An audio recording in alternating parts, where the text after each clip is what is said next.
Jovana Jeremić nedavno je sa svojom ćerkicom provela nekoliko dana u Španiji.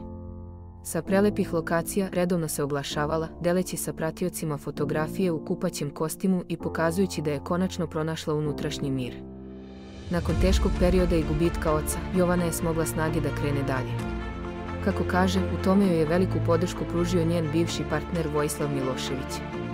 Uprkos svemu, pokazala je da može da se uzdigne i nastavi život sa osmehom. Fotografije sa ćerkicom i prijateljima pokazuju da je Španija bila pravo mesto za oporavak.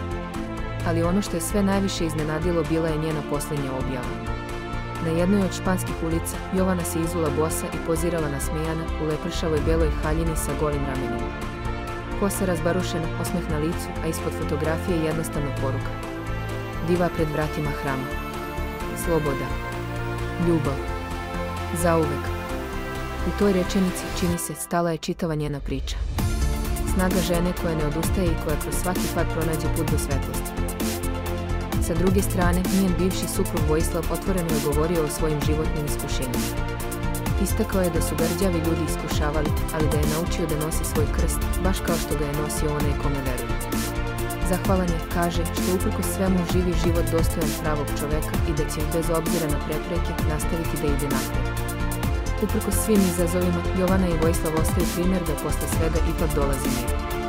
A život ide dalje.